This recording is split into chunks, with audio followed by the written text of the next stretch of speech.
Ok. Bom, então vamos lá. Vamos a mais uma escola, né? Já oramos, agora vamos partir para conhecimento. Bom, nós terminamos a nossa última aula, que foi a 12ª, essa é a 13ª aula, falando sobre as diferenças, entendendo as diferenças. Esse é o nosso tema de hoje, entendendo as diferenças, tá? Nós não concluímos esse tema, eu até coloquei um esboço aqui, porque tem bastante coisa. Nós falamos a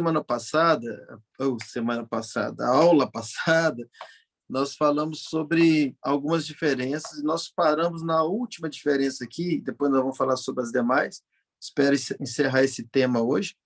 A última que nós falamos sobre a diferença entre promessa e obra consumada, né? Só para recapitular essa última aí, há uma grande diferença entre promessa e obra consumada. A gente sabe que a promessa já é bom demais. Por quê? Porque nós confiamos naquele que faz a promessa. As promessas são testadas. Davi fala que testou as promessas. E, de fato, as promessas se cumprem, porque o nosso Deus ele é fiel, ele é confiável. Ele é um Deus que promete e cumpre, né? Então, a gente fica muito feliz quando a gente vê uma promessa na Bíblia, e a maioria dos crentes se apropriam das promessas e declaram as promessas, oram as promessas, creem nas promessas, pregam as promessas, isso tudo é muito bom, mas tem algo melhor do que as promessas, tem algo acima das promessas. Olha, a nova aliança é muito maior do que tudo, porque a nova aliança ela caducou a velha. E na velha aliança era-se um Deus de promessa. Tem até hinos, né? Deus de aliança, Deus de promessas. Então, na velha aliança, era um Deus de promessas. Só que todas as promessas, preste atenção nisso aqui, todas as promessas se remetiam a Cristo. Tudo era por causa de Cristo. Então, quando Cristo morre, ou Jesus morre naquela cruz e se torna o nosso Cristo, porque foi na cruz que ele se tornou Jesus Cristo, antes era só Jesus, quando sobe a cruz, veio o título do ungido, daquele que de fato sofreu na cruz por nós. Ali ele se torna o Cristo. Então, quando Jesus ele se torna o Cristo, nós, a partir desse instante, nós não estamos mais debaixo das promessas. Por quê? Porque todas as promessas foram cumpridas ali na cruz. Foi consumado na cruz. Então, melhor do que você servir, você ser filho de um pai de promessas, é você ter o entendimento que você agora está diante de um pai que já consumou na cruz todas as promessas. Então, na época das promessas, no tempo da velha aliança, era um Deus condicional. Tanto é que as suas promessas elas eram cumpridas de acordo com as condições que Deus estabelecia, tá? Vou citar a promessa aqui para a gente ganhar tempo, mas as promessas elas eram condicionadas. Já no tempo da nova aliança, nós estamos debaixo de uma condição que foi cumprida. Cristo cumpriu a condição das promessas. Então, hoje, melhor do que você viver as promessas, crer nas promessas, é você crer numa obra que foi consumada, que cumpriu todas as promessas. Então, melhor do que a promessa é um fato bíblico. Para que você entenda melhor, a promessa é a sombra. Só que melhor do que a sombra é quem faz a sombra. É a pessoa que faz a sombra. Se você tiver com muita saudade de alguém, quando ela vier para encontrar com você, se for um sol de 3 da tarde, um sol de 9 da manhã, normalmente de meio-dia não dá muita sombra, mas quando é um sol da tarde ou da manhã, dá uma boa sombra. Aí você vai correndo para encontrar com essa pessoa, você abraça a sombra ou abraça a pessoa? Você abraça a pessoa, porque ela é melhor que a sombra. Então, a promessa, nesse contexto, é como se fosse a sombra. A velha aliança é uma sombra da nova. A promessa é uma sombra da obra consumada. Então, hoje não é mais a promessa. Hoje, melhor do que a promessa é o fato da obra consumada da cruz. Então, hoje eu não tenho mais dúvida de tudo que Deus tem para mim.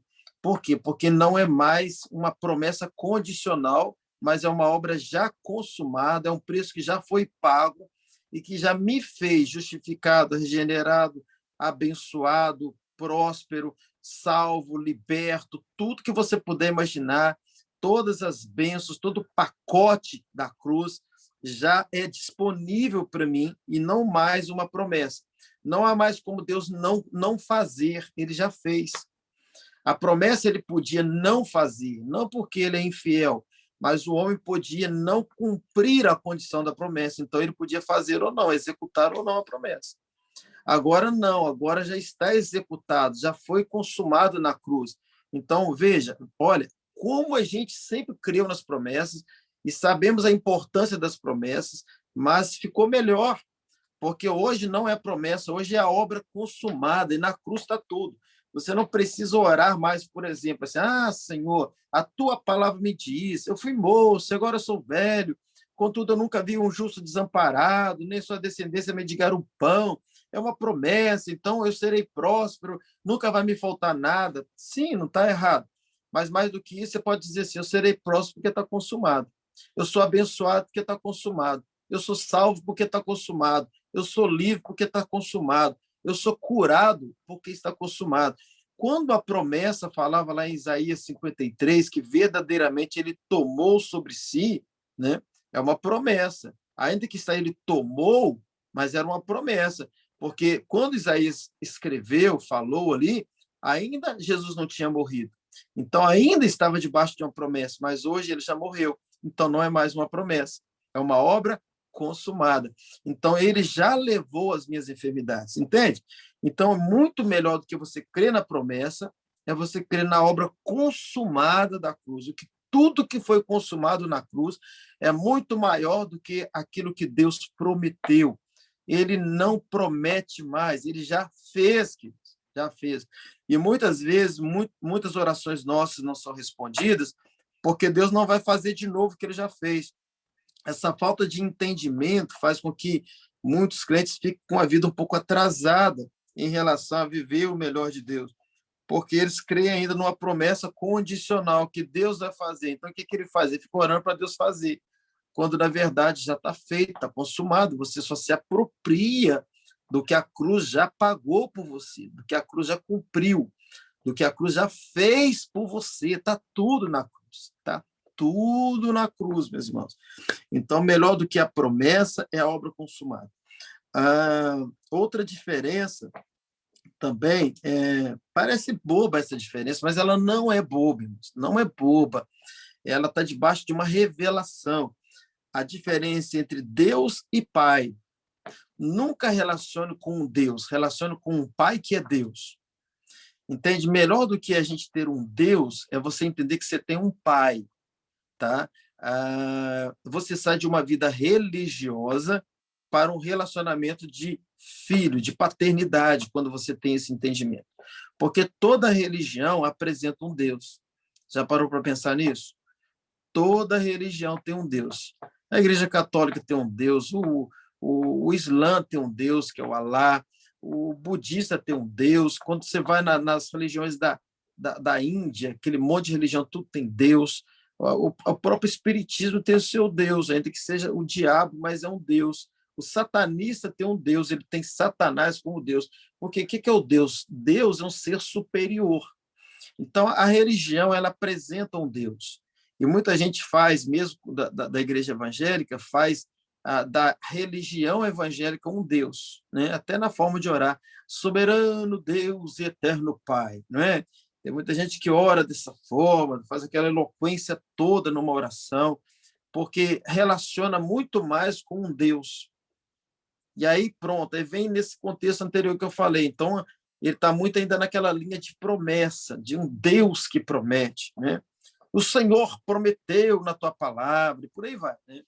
Então, você tem um Deus, claro que você tem um Deus, mas que foi promovido a seu pai, ou melhor, você foi promovido a filho.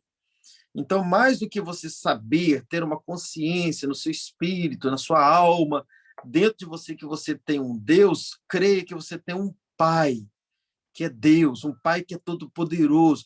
Se relacione com um pai. Busque no seu espírito e convença o seu coração dessa paternidade, que é muito mais do que um mero conhecimento de um Deus, um mero culto prestado a um Deus. Não, você vai ali para adorar o seu pai, O próprio Jesus falou para a mulher samaritana: o Pai procura aqueles que o adoram, né? João capítulo 1, versículo 12, fala que aquele que nele creu e o recebeu, foi dado a ele o poder de ser filho, e quem é filho tem pai. Tem pai, claro que tem filho órfão, mas no nosso caso não é órfão. Nós temos um pai.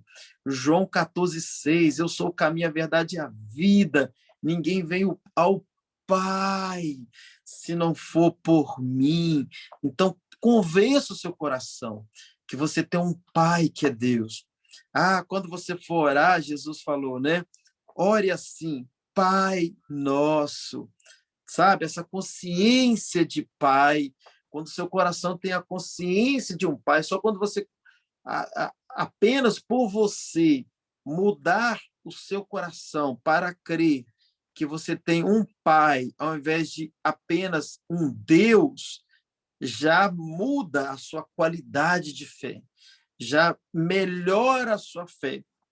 Porque uma coisa é você pensar em alguém que é poderoso em Juiz de Fora e que você precisa conversar com essa pessoa. Vamos endeusar essa pessoa em Juiz de Fora e você vai marcar uma reunião com essa pessoa, seja um juiz, seja a prefeita da cidade, seja um desembargador, ou seja, o presidente da Câmara, que tem autoridade e poder.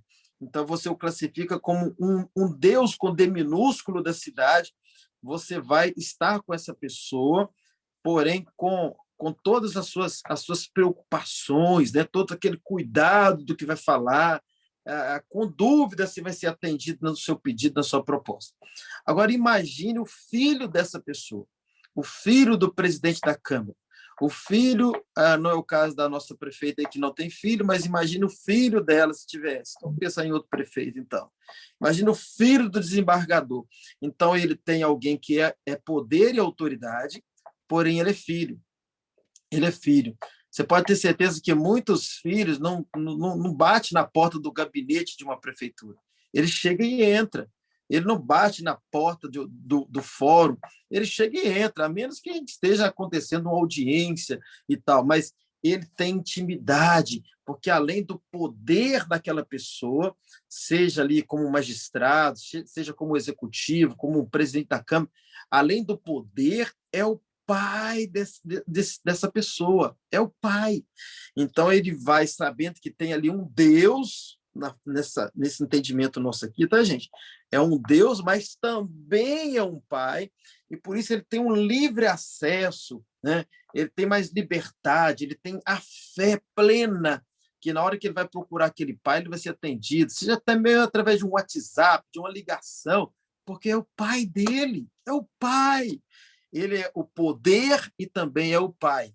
E é assim que a gente precisa ter esse entendimento. Quando você está indo para uma oração, para um tempo com o pai, você lembra do Todo-Poderoso que ele é Deus mesmo, mas também entenda que você creu em Jesus.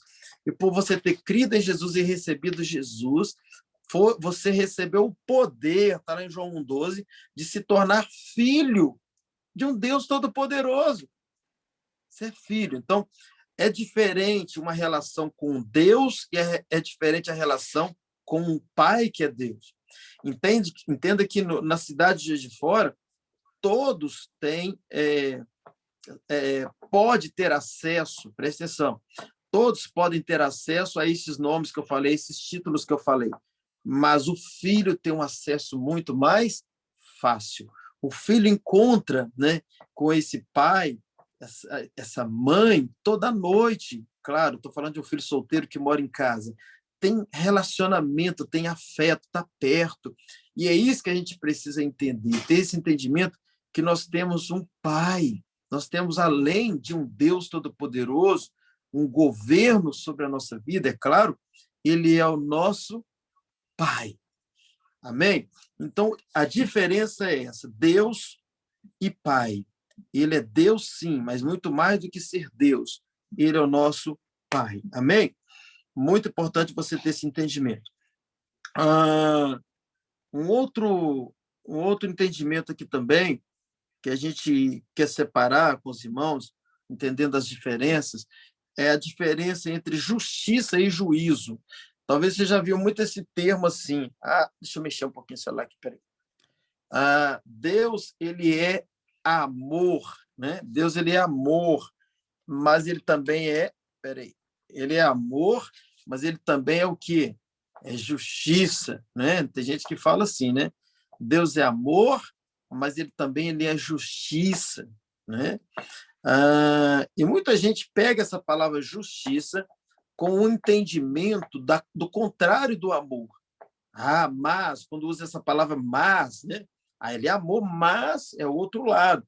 Ele é justiça. Nunca fale isso. Nunca creia assim. Por quê? Porque justiça e amor é a mesma coisa, tá? A justiça de Deus é por causa do amor dele. Nós fomos justificados em Cristo. Nós somos justos em Cristo. Ele nos justificou. Então, a justiça é a expressão do amor de Deus e não o juízo, tá? Então, justiça é diferente de juízo. O juízo, sim, o juízo é o dia da condenação dos humanos.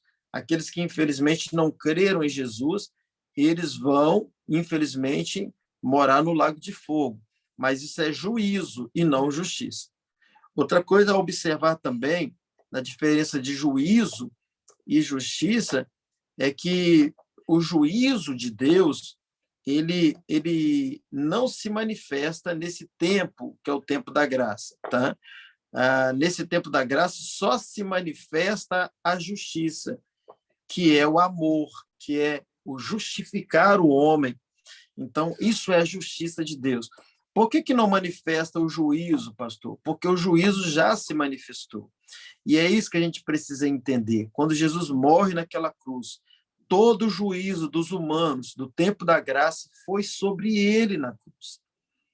Está tudo nele. Ele se fez juízo por nós, ele se fez pecado por nós, ele se fez maldição por nós, ele se fez culpa por nós, ele se fez doente por nós, e ele morreu por nós e muito mais outras coisas. Então, o juízo de Deus que viria sobre a humanidade foi sobre Jesus na cruz. Esse tempo, que é o tempo da graça, é um tempo pago.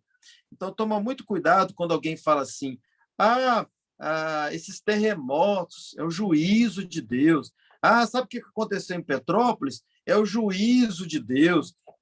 Sabe por que o ser humano está sofrendo tanto? É o juízo de Deus. Não faça isso. Quanto mais você fala sobre isso e dessa forma, mais você coloca muita gente tendo ódio de Deus.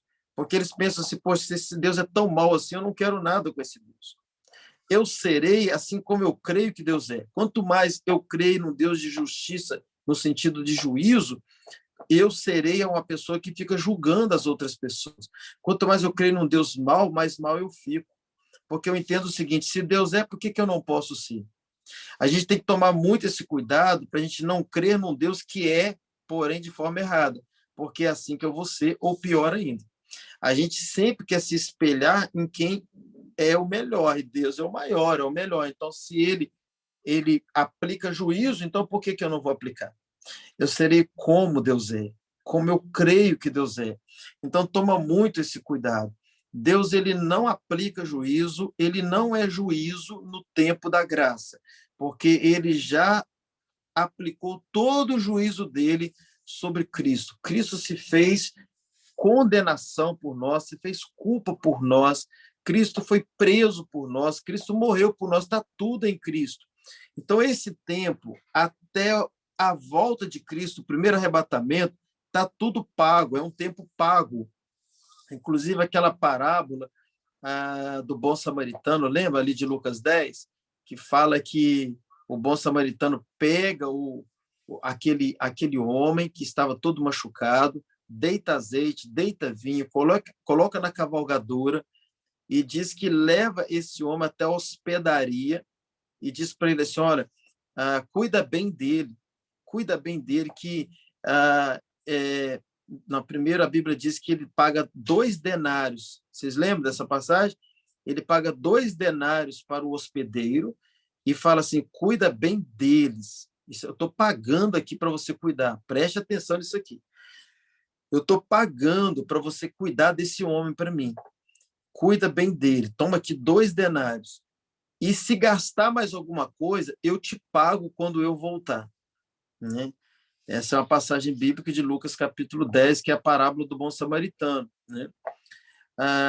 Essa parábola ela tem alguns tipos, alguns símbolos, né? Ela está dizendo alguma coisa para nós. Né? Esse bom samaritano é Jesus, ele é o tipo de Jesus. O levita simboliza a lei, tá?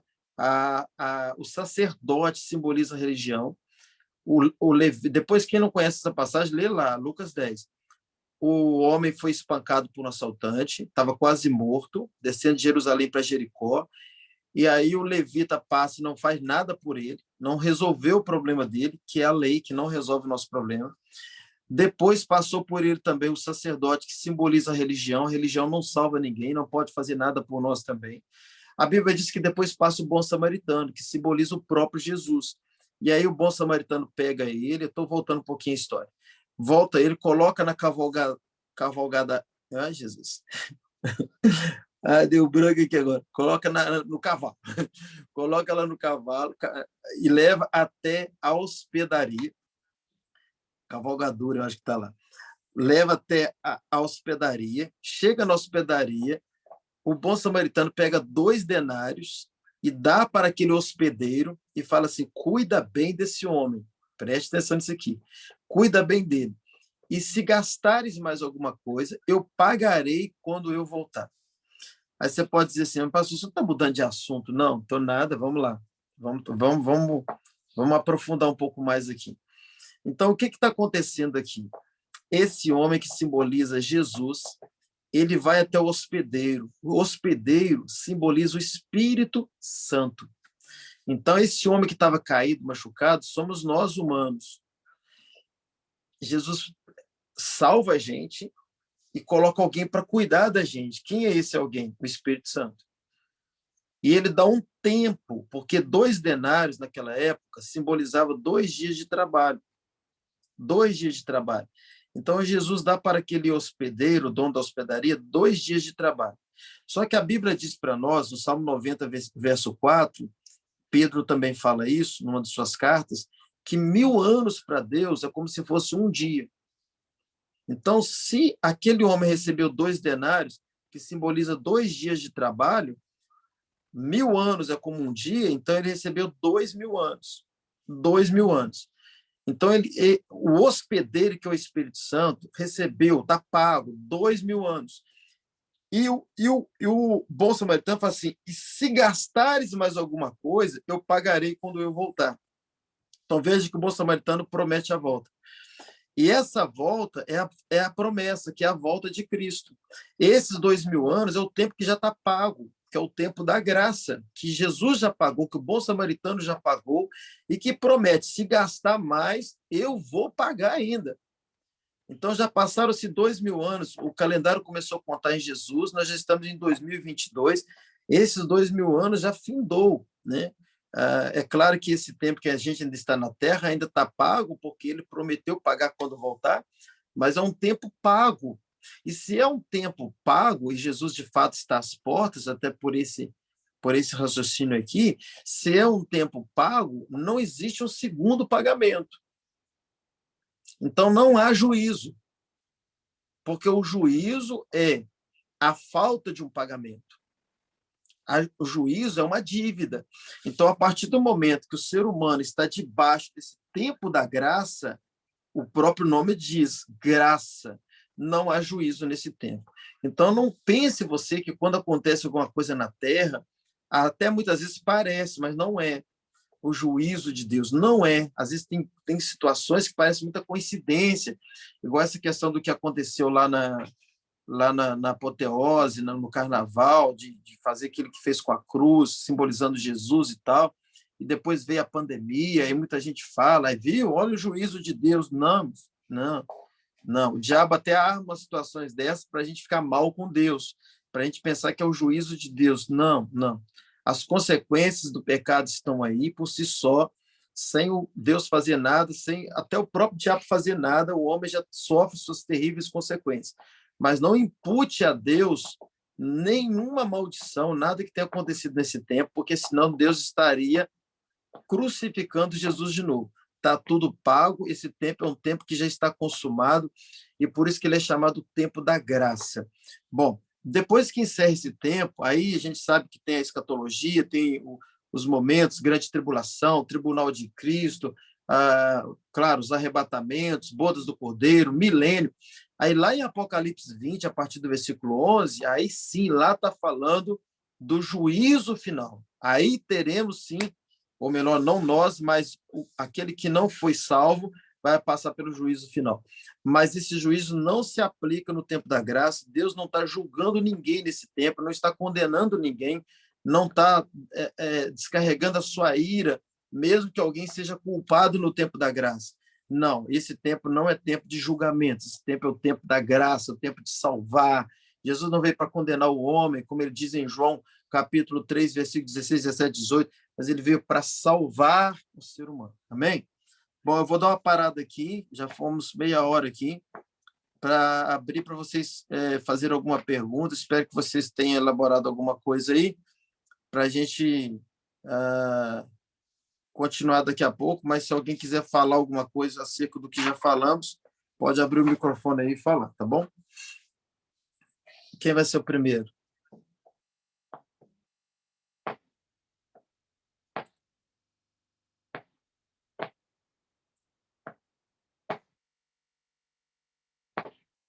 Ninguém, gente?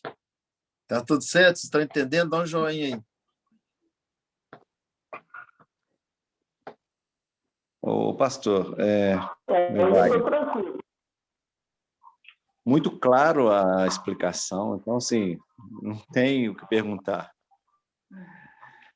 Hoje eu estava ouvindo a sexta aula e você citou 2 Coríntios 5, 21, exatamente sobre que Deus se fez maldição por nós, né? E ele fez de nós justiça de Deus. Então, assim, claro, está tudo ok. Amém, bacana. Sim. Às vezes a gente até repete um pouquinho mais, né? Põe detalhes para ficar bem entendido. Bom, então eu vou fazer o seguinte, eu vou mais um pouco aqui e se tiver alguma coisa que vocês quiserem falar no final, perguntarem, vocês podem perguntar que a gente vai tirar mais um tempinho no final da aula também, tá bom? Então, justiça e juízo, eu creio que vocês entenderam, não há juízo no tempo da graça, tá? É bom isso ficar muito claro na fé, na crença de vocês. O tempo da graça é um tempo pago, como essa parábola que eu citei aqui expressa também esse tempo pago. O bom samaritano já pagou por esse tempo, então não existe pagar duas dívidas, tá, irmãos? Ou melhor, pagar duas dívidas existe, né?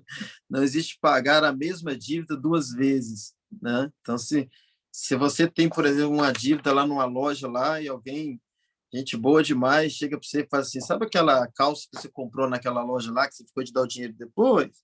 Na loja não diga que você não vai entender muito bem. Vamos pensar na sacoleira, né? Aquela que vai na sua casa e leva um monte de calça, Dani, para você escolher as Danis aí. E você vai escolher, eu posso te pagar depois? Pode. Aí vamos imaginar que uma amiga sua viu você comprando e fala assim, que sabe aquela calça que você comprou aquele dia, da pessoa tal? Eu paguei para você, tá? Pagou, paguei, que tá até o recibo aqui, ela me deu um recibozinho, eu quis presentear você, tá tudo pago. Você atreveria a pagar de novo? Né? Você não vai pagar de novo.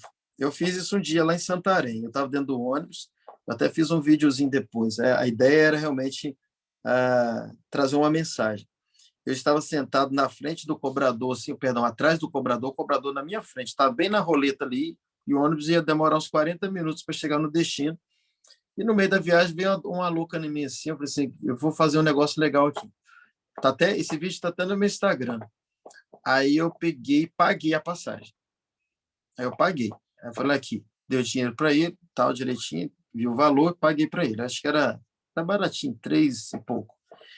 Aí tá, aí tinha uns 15 minutos de viagem ainda. Aí na hora que eu fui passar na roleta para descer, eu paguei de novo. Eu enfiei a mão no bolso e dei o dinheiro a ele. Ele pegou, você já pagou? Eu falei assim, eu já paguei, mas eu tô querendo pagar de novo. Aí ele olhou para mim assim e falou assim, mas como assim? Aí eu falei para ele, falei assim, olha, é estranho, né? Ele é estranho, você já pagou? Eu falei assim, mas eu estou querendo pagar de novo. E eu paguei de novo. Eu falei assim, olha, eu estou pagando de novo só para te dizer que muita gente faz isso com Jesus. Jesus já pagou toda a nossa dívida e a gente quer pagar de novo. Deixa eu dizer uma coisa para você, já está tudo pago, tudo consumado. Entregue a sua vida para Jesus. E evangelizei ele rapidinho ali. E eu desci. Desci e eu fiz um vídeo sobre isso no dia. Então, é exatamente isso. Muitas vezes a gente quer pagar o que já está pago. A gente não consegue fazer isso na vida real. A gente sabe que não tem sentido fazer isso, mas a gente faz, infelizmente, a maioria dos crentes faz isso dentro das igrejas e na sua vida diária com Deus, querendo pagar aquilo que já foi pago. Bom, então vamos lá, vamos continuar aqui. Eu coloquei mais algumas coisas aqui sobre essa grande diferença entre também ser crente e ser Cristo, tá? Nós vamos falar um pouco mais sobre isso quando a gente entrar nos assuntos de reino, que vai começar na semana que vem, a gente falar sobre reino. Mas a proposta de Deus não é que você seja um crente, é que você seja um Cristo. Porque o projeto de Cristo deu tão certo que Deus quer que todos nós sejamos Cristo, tá? Então não seja apenas um crente. Ser crente é muito pouco. Você e eu, nós somos chamados para ser Cristo. E quando nós falamos de ser Cristo, nós estamos falando de sacrifício. Nós estamos falando de entrega, doação, renúncia. Então, quando a gente for entrar no assunto de reino, eu vou falar com mais profundidade sobre isso. Mas, infelizmente, nem todo crente quer ser Cristo. E aí que vem aquela questão tão séria que eu tenho falado, que todo crente que não for Cristo não vai participar das bodas do Cordeiro. A gente vai falar sobre isso um pouco à frente, porque, na verdade, carne com carne dá uma só carne. Cristo com Cristo dá um só Cristo. E se nós não formos como Cristo, nós não estamos prontos para a fusão, porque água e óleo não se misturam. Então, busque todos os dias crescer no sentido de diminuir, subir no sentido de descer. Entende? Porque a nossa vida não é viver. A nossa vida é morrer. O Evangelho da Graça, ele é tão resolutivo, ele é tão resolvido, tão fonte de tudo, solução de tudo, que não nos resta mais nada senão morrer. Quando eu digo morrer, não é no sentido de morte física, mas é no sentido de morte das próprias vontades. É tão poderoso quando eu entendo a nova aliança, quando eu entendo essa maravilhosa graça, quando eu entendo quem eu sou, quem Deus é, quando eu entendo que eu tenho um pai que já fez tudo por mim, que tudo que eu preciso já tem nele, que fica monótono se eu simplesmente parar nisso. Tem gente que já pensa dessa forma, assim, pastor, monótono demais, ele já pagou, está tudo consumado, você acabou de falar que está tudo pago, está tudo consumado, eu já sou abençoado, eu já sou salvo. Depois de tudo isso que eu sou, tudo isso que já está tudo consumado na minha vida, o que me sobra? Sobra para você ser Cristo. Sobra para você ser Cristo na vida de outras pessoas. Então, a proposta não é você ser apenas um crente.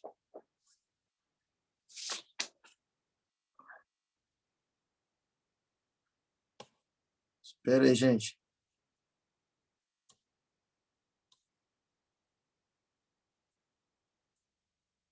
Estão me ouvindo aí? Dá um sinalzinho aí, que deu uma travadinha. A proposta não é vocês serem um crente. A proposta... Espera um pouquinho. Deixa eu ver se está gravando aqui. Tá. A proposta não é você ser crente, a proposta é você ser Cristo. Então, tudo é resolutivo, tudo é resolvido com a cruz, exatamente para liberar você para outras pessoas, para ser vida na vida, ser participante da vida dos outros, no sentido de ser Cristo na vida das outras pessoas. Então, ser crente é muito diferente de ser Cristo. A gente percebe isso de forma muito clara dentro da igreja. Pessoas que são meros crentes e pessoas que vivem uma vida mais fundamentada em Cristo, uma vida mais mergulhada nos propósitos de Deus, na vontade de Deus, mais comprometimento, mais abnegação, mais obediência, mais santificação, mais fidelidade, porque ela entendeu já a graça. E como o João disse, quanto mais eu compreendo a graça, melhor eu fico. Muita gente pensa que a gente fica pior, né? A maioria dos pastores não querem ensinar a graça porque pensa que o crente fica pior. Mas é o pensamento da lógica, né? E a gente não serve Deus por lógica, e sim por fé. E, na verdade, o reino ele é bem contrário à realidade do mundo. No mundo, realmente seria assim, mas em Cristo, não. Quanto mais você entende a graça, mais Cristo você se torna.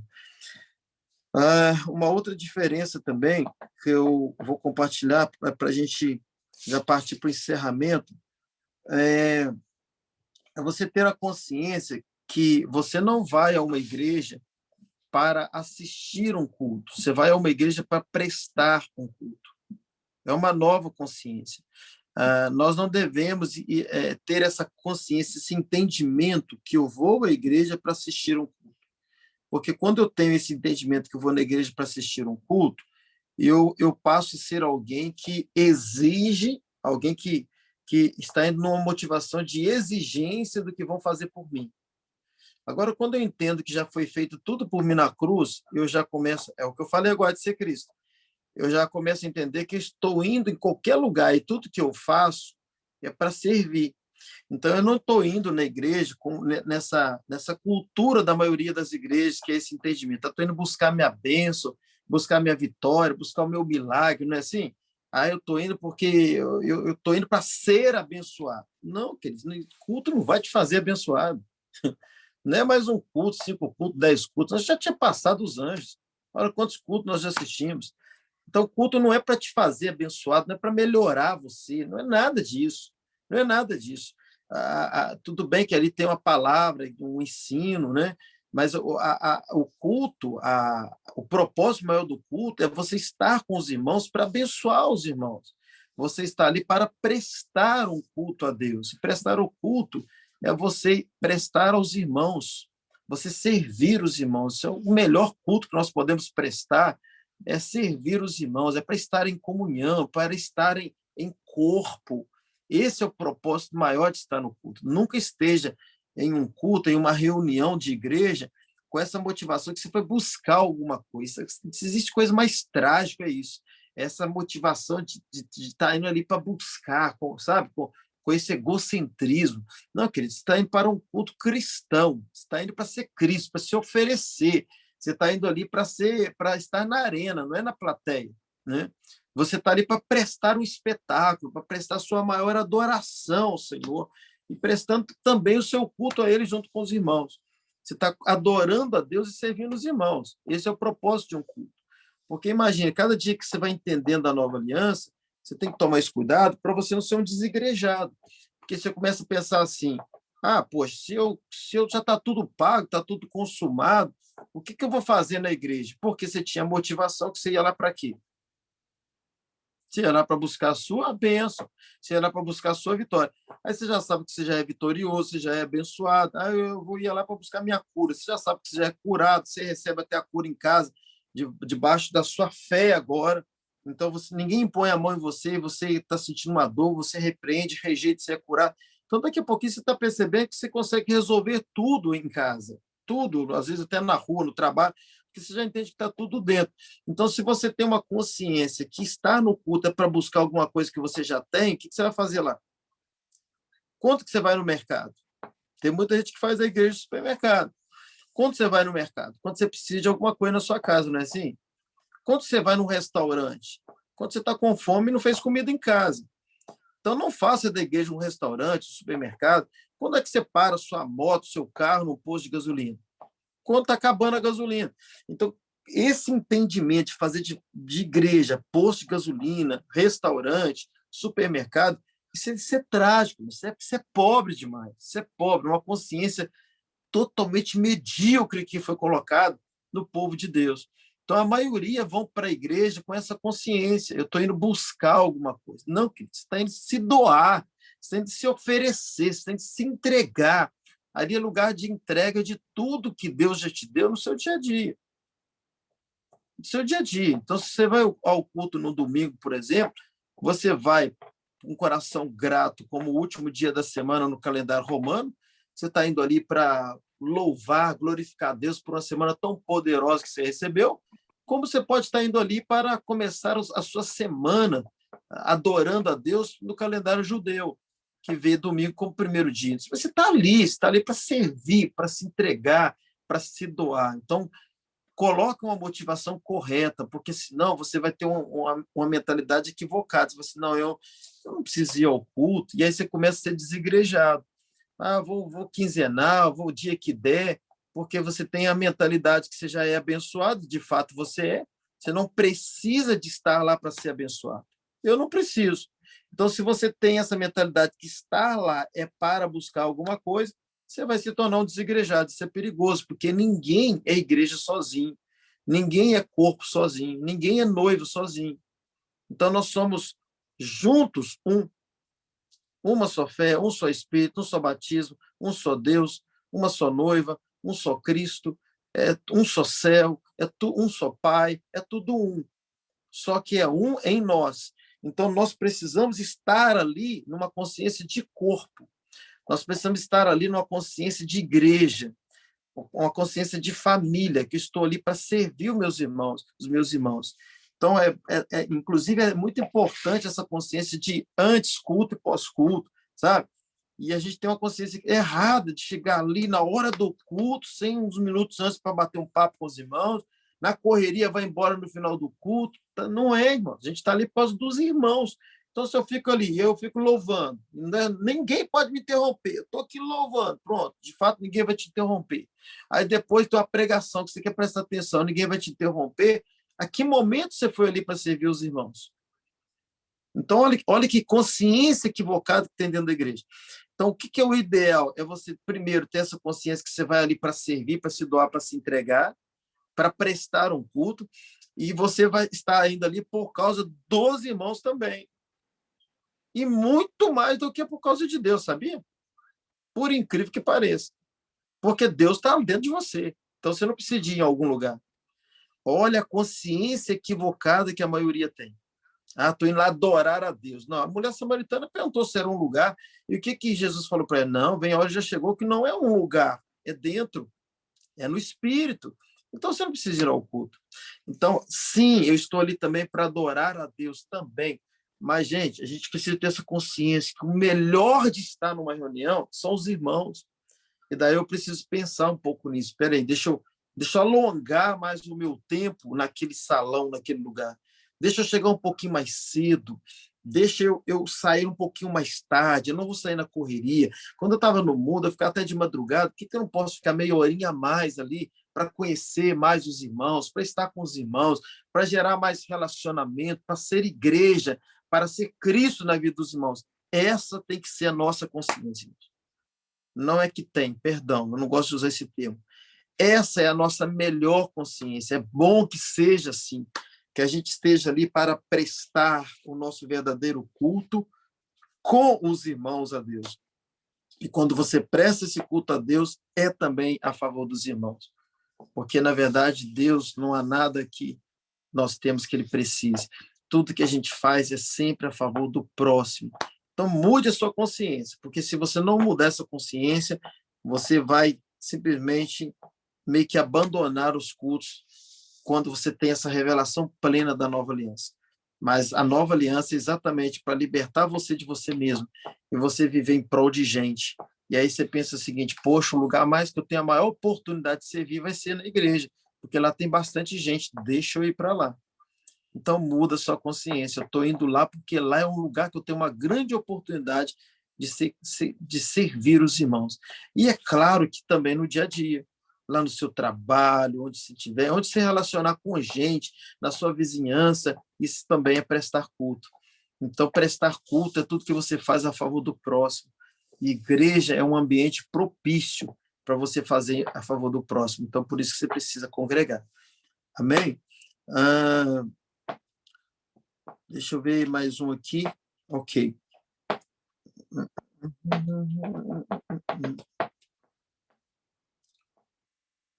Eu vou falar só mais um aqui, irmãos, para a gente encerrar essa aula, então, que é a diferença, para a gente até já introduzir para a semana que vem, é a diferença de salvação e reino, tá, irmãos? Essa diferença eu não vou falar toda ela aqui, porque vai dar muitas aulas, só esse tema, mas só já adiantando um pouquinho para vocês, e não faltem das próximas aulas, porque existe um outro problema muito sério entre os crentes. Talvez você já ouviu alguém dizer assim, se eu for para o céu, tá bom demais. Né? Tem gente que fala assim, se eu tiver uma casinha, pastor, um cantinho lá no céu, tá maravilhoso. Né? Então, o importante é eu ser salvo, o importante é o cantinho no céu, porque parece que é uma pessoa que tem medo do inferno. O negócio dela não é ter o melhor do céu, o negócio dela é não ir para o inferno. Ela não quer sofrer no inferno. Então, ela pensa assim, se eu tiver uma oportunidadezinha lá no cantinho do céu, tá maravilhoso. Então, infelizmente, esse ensino, irmãos, esse ensino demoníaco, porque Paulo fala a Timóteo sobre essa doutrina de demônios, que infelizmente está dentro da igreja. É sério isso que eu vou falar. Doutrina de demônios. Isso atrasou a igreja. Atrasou a igreja. É doutrina de demônios dentro da igreja. Eu costumo dizer que o diabo ele não abre igreja, que dá muito trabalho. Eu fui pastor titular por 20 anos, sei do que eu estou falando. Abrir igreja é logística, igreja hoje é empresa, tem que pagar impostos, pessoa jurídica, comprar cadeira, comprar som, pagar aluguel, é loucura. Igreja virou uma empresa no mundo capitalista. Então, o diabo ele não abre a igreja, ele simplesmente já aproveita a igreja de Cristo aberta e entra nela, com essas doutrinas diabólicas. E hoje a gente tem aprendido Nova Aliança exatamente para ser liberto dessas doutrinas diabólicas, essas doutrinas de demônios. E uma delas é essa, que um cantinho no céu tá bom. Querido, em nome de Jesus, a salvação é o início de um projeto de eternidade. A salvação não é o fim. Tem gente que pensa assim, estou salvo, glória a Deus, acabou. Não, você foi salvo, eu fui salvo para um propósito, para uma missão. Nós fomos salvos para um governo, nós fomos salvos dentro de um projeto do céu. Existe um propósito muito maior do que a nossa salvação. A salvação é o mínimo que Deus deu a nós. Tem muito mais do que a salvação. O melhor do que a salvação, eu costumo dizer que o melhor do que a sua quantidade de salvação, é a sua qualidade de salvação. Então, no céu existe quantidade e qualidade. Na quantidade, nós estamos iguais, porque todo mundo vai ter eternidade. Eternidade é a mesma quantidade. Então, ninguém tem mais eternidade, não existe isso. O irmão tal vai ter mais eternidade que o outro. Então, significa que o outro vai morrer antes. E não existe isso. Um corpo glorificado não morre. Então, na quantidade de eternidade, todos nós somos iguais. Onde está o grande problema? Ou melhor, onde está a diferença, a grande diferença? Na qualidade de eternidade. Então, não queira pensar que você vai ter a mesma eternidade que o seu irmão. Não, isso nós chamamos de galardões. Cada um vai ter a sua eternidade. Então, nós fomos salvos para uma conquista de uma qualidade de eternidade. Nós fomos salvos. Claro que a gente não vê isso como uma paixão desenfreada, como uma loucura para conquistar esse melhor lugar. Não é isso. Mas é mais para isso aqui que a gente trata agora sobre o reino, é mais para ensino mesmo, para que você tenha consciência. Mas tudo que eu faço é por amor, não por interesse. Mas é claro que quanto mais você faz, mais você será recompensado por isso. Jesus ensina a todo instante sobre reino. Se você analisar bem, a gente vê o apóstolo Paulo ensinando a todo instante sobre salvação e Jesus ensinando a todo instante sobre reino. Se você aproveitar, se você prestar atenção, pelo menos 80% dos ensinamentos de Jesus foram sobre reino. Foram sobre reino. Muito pouco. Só um minutinho, gente. Vou ter que mudar de lugar semana que vem, que o computador não está tendo sinal muito bom e a gravação está parando por causa da internet. Espera aí. Ok. Então, Jesus ensinou muito pouco sobre salvação, mas ele ensinou quase tudo nos 4 evangelhos sobre reino. Em contrapartida, Paulo já ensinou sobre salvação. Então, a salvação é pela graça e o reino é pelas obras. Então, eu fui salvo por uma obra para que eu seja das obras. Eu não fui chamado apenas para o projeto da salvação. Eu fui chamado para o projeto da salvação, sim, e fui salvo, porém agora existe um projeto que são as obras de um salvo, que é o reino. O reino, ele não é só milenar, ele é eterno. Nós vamos aprender isso também, a diferença do reino milenar, do reino eterno. Nós vamos perceber na Bíblia, no decorrer das aulas, que nem todos vão morar dentro da cidade santa. Nós vamos perceber muitas coisas que vão acontecer sobre a questão do milênio, vai ser no decorrer das nossas próximas ministrações. Mas que você já tem essa consciência que você é salvo para as obras e que, consequentemente, você vai conquistar o reino, que é um lugar muito melhor do que apenas um cantinho no céu. Então, existem vamos lá, deixa eu formular aqui. Existe o crente que tem Jesus como Salvador, tá? É um crente muito raso. Ele está preocupado com aquilo que Jesus pode fazer por ele. Então, ele é um crente egocêntrico, ele tem Jesus apenas como Salvador. E existe outro tipo de crente que evoluiu, que cresceu, que deixou de ser menino. Então, ele não tem Jesus apenas como Salvador, mas ele tem Jesus como Senhor. E a partir do momento que esse crente tem Jesus como Senhor, ele se torna prisioneiro, como Paulo diz. Entende? Nós somos livres, olha que loucura, nós fomos livres para ser prisioneiros. Nós somos libertos de Satanás para sermos prisioneiros de Cristo. E prisioneiro no bom sentido, é prisioneiro no sentido de que agora não mais vivo eu, como Paulo disse, mas Cristo vive em mim. Prisioneiro no sentido de que você agora entrega a sua vida para que o Cristo que viveu nessa terra possa viver através de você. Então você anda, é ele andando, você pensa, é ele pensando, você sente, é ele sentindo, você abraça, é ele abraçando. Você começa a deixar Cristo se materializar na sua vida. Então agora você começa a ter o Espírito de Cristo. Então você agora tem Cristo como seu rei. E se você tem ele como seu rei, você está alcançando o quê? O reino. O reino. Você é alguém que está se preparando para reinar com ele, que é uma posição muito melhor na sua eternidade.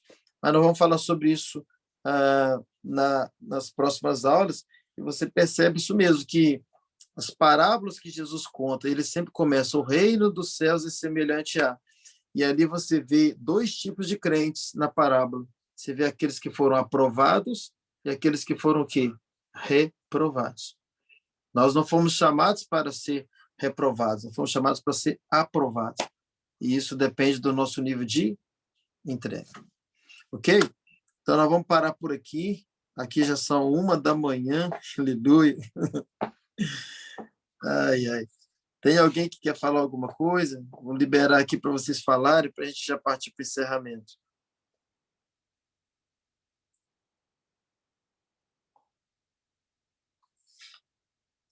E aí, meu povo? O pastor. Oi, José. É Wagner. Beleza, depois você fala.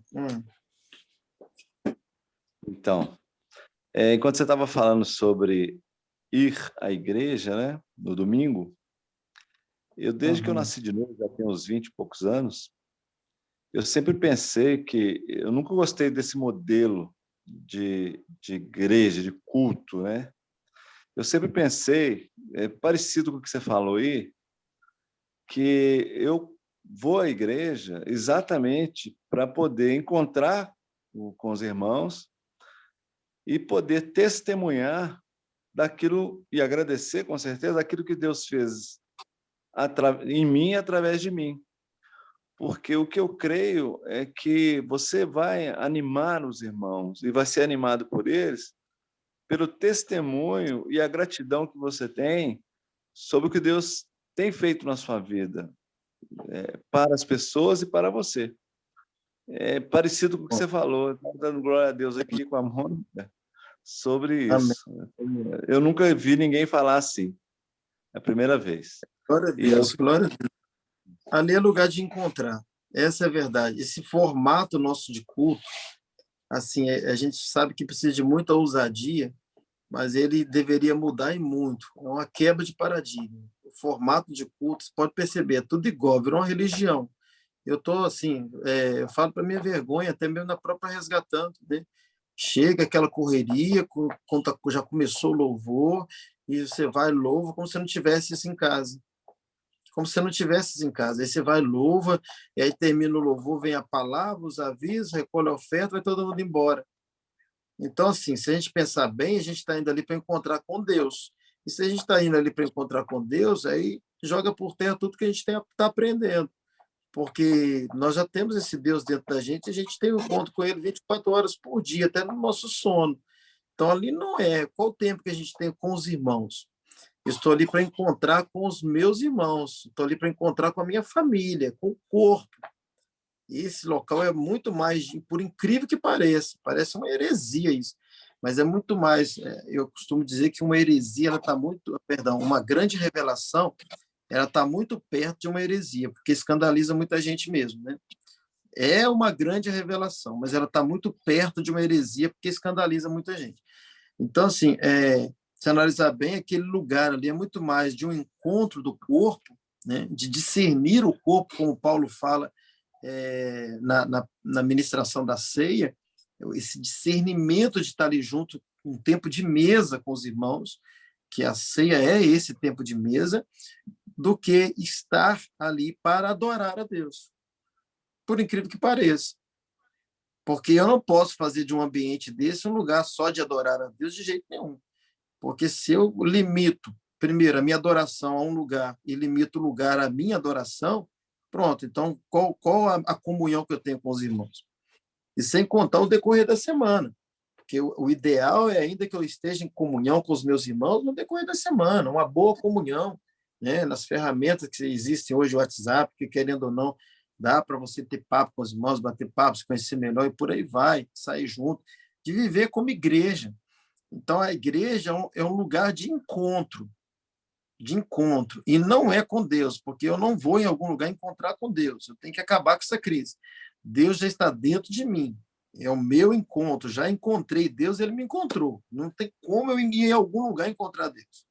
Eu posso parar tudo para me relacionar com esse encontro, para fortalecer um encontro que já existe, mas eu não estou ali por isso, eu estou ali para estar com os meus irmãos e também, é claro, que eu adoro a Deus junto com os meus irmãos. Eu adoro a Deus, eu louvo, ouço uma boa ministração, mas eu não posso fazer desse encontro apenas isso. Porque a partir do momento que você tem toda a revelação da nova aliança e você faz de estar ali na igreja um encontro só com Deus, pronto. Pronto, você vai entender que você não precisa estar ali. Pronto, você pode virar um desigrejado. Isso é perigoso. Então, a consciência nossa de estar ali é uma consciência de corpo, é uma consciência de família, é uma consciência de estar entre os irmãos. E buscar se esforçar para chegar mais cedo e sair mais tarde, né? Para fazer amigos, né? Para estar entre irmãos. Alessandro, pode falar? Eu tenho um comentário até meio polêmico, né, para falar sobre isso aí, né? Mas vamos lá. Até um dia que você me fez pensar sobre isso, né? Você me falou, pô, você já foi embora, você, né? Você está vindo na igreja para quê, né? Mas o comentário polêmico é o seguinte, por exemplo, o cara às vezes vai num botequim, aí quando ele chega no botequim, aí os pingus tá tudo lá, abraço, ô amigo, beleza e tal, como é que tá? Você tá sumido, não sei o quê. Aí determinada igreja que você vai, nem existe esse cumprimento, né? Todo mundo entra lá, e reza, né? Louva, né? E tipo assim, parece que está todo mundo separado, né? Diferente às vezes, de um futebol, que todo mundo chega lá, brinca, e por ser um local assim de respeito, a pessoa às vezes confunde ser muito sério, né?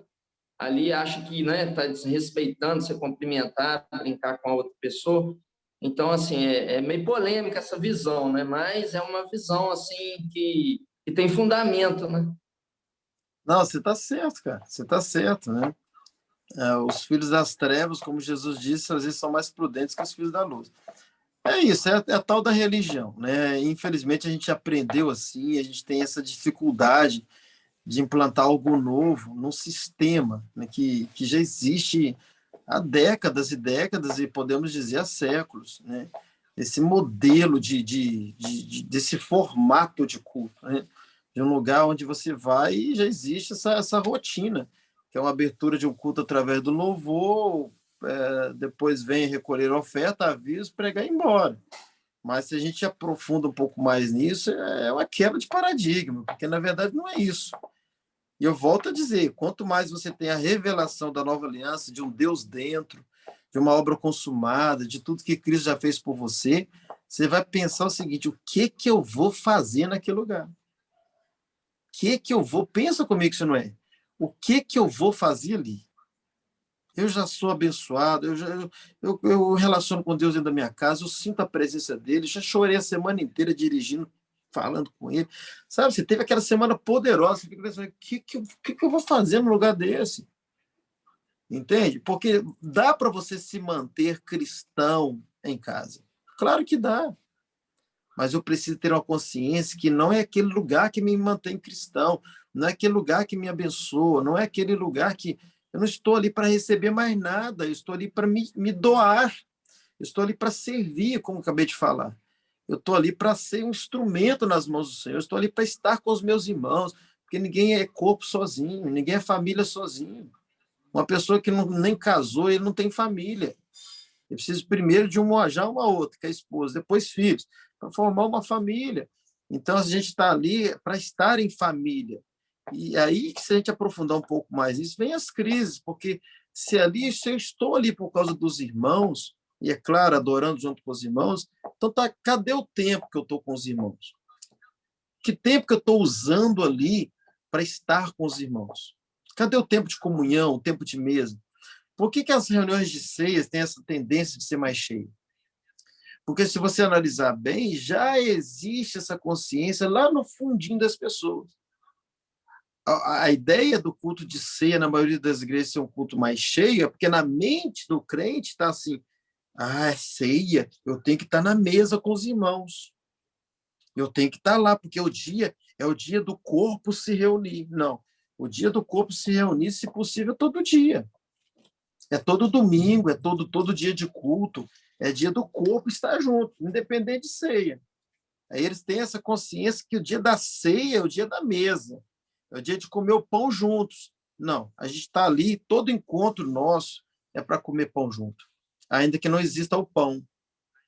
Ainda que não exista o pão. Eu vou encerrar aqui falando algo para vocês que eu acho muito interessante. Aí eu encerro mesmo dessa vez. Deus poderia ter nos feito com um corpo que comia uma comida hoje, poderia comer uma segunda comida daqui a 30 dias. Comer uma vez por mês. Fala que não pode. Ele é Deus, ele podia ter criado o nosso organismo que uma comida nos sustentava por 30 dias. E daqui 30 dias você comia de novo, depois mais 30, imagine que economia a gente ia fazer. Não é verdade? A gente poderia ser assim, ser alguém que comia a cada 30 dias. A comida de Elias, que Elias comeu, está na Bíblia, durou 40 dias. Ele comeu uma comida e Deus falou para ele: pode caminhar. E ele foi, e até ele chegar no determinado lugar, passaram-se 40 dias por uma comida que ele comeu. Então, isso prova mais claramente ainda que Deus é Deus poderoso para fazer um ser humano para comer a cada 30 dias, 40, seja lá quantos dias. Mas por que Deus nos fez diferente? Para a gente comer de manhã, para a gente comer no almoço, comer na janta, muitos comem café à tarde ainda, tomam café. Por que ele fez a gente assim? Para reunião. Por causa da mesa. Então, o alimento é a estratégia de nos levar para a mesa. E às vezes as pessoas não valorizam isso, cada um come numa hora diferente na família, cada um vai para um lado e tal, mas está errado, porque é para ter uma consciência de mesa. A comida diária é para uma consciência de mesa, de estar na mesa. O pão é apenas uma estratégia, é um atrativo para a mesa. Por isso que a gente come todo dia. Não é por causa da comida. é por causa da mesa. E é esse mesmo entendimento que a gente precisa ter em relação ao culto. Eu não estou indo ali para comer nada, comer a palavra, comer o louvor, não. Eu estou indo ali para a mesa. Ali é o lugar de mesa, de estar com os irmãos. O culto é apenas uma estratégia do encontro. O culto é para provocar o encontro entre os irmãos. Essa tem que ser a nossa consciência. Amém, meus irmãos? Glória a Deus, que alegria voltar com vocês aqui. E depois ouça essa ministração de novo e compartilhe. Compartilhe, é extremamente importante. Não estou dizendo compartilhar a aula. Compartilhe o que vocês aprenderam hoje aqui, que o Senhor nos ensinou, porque o compartilhar, eu particularmente creio que é a melhor forma de guardar o que eu aprendi é compartilhando. Então, não deixe de compartilhar o mais rápido que você puder, tudo que você aprendeu aqui nessa aula, que o Senhor falou com a gente, porque vai ser mais fácil para você guardar e ainda você vai estar abençoando outras pessoas. No mais, você pode abrir o seu microfone aí, despedir, que você tenha uma semana, final de semana poderoso aí, e até semana que vem. Paz, graça e sucesso a todos. Graça e paz, Alex. Amém. A paz. Graça e paz a todos. Carmen, graça e paz. Graça e paz para todos. Graça e paz, aí. pastora. Amém. Se vocês quiserem falar alguma coisa sobre a aula de hoje, se Deus falou com vocês, falem lá nos grupos, lá, não deixem de falar, porque, de certa forma, incentiva os irmãos a estarem assistindo a aula depois, porque a turma ficou pequena aqui hoje, tá bom? Mas muitos falaram que vão assistir depois, mas é bom vocês darem uma animada na turma lá, tá bom? E se Deus falou com vocês, foi Deus quem falou mesmo. Toda honra e toda glória é dada a Ele. É tudo pela graça, amém? Amém. Amém. Amém. Amém. Até breve, Deus é bom. Tchau, tchau. Tchau para todos aí. Amém, tchau. Bom som, pastor. Tchau, Dani também. Tchau, Wagner, Alex. Tchau para todos aí. Tchau, tchau. Mônica está mandando um abraço. Amém. Um abraço para ela também.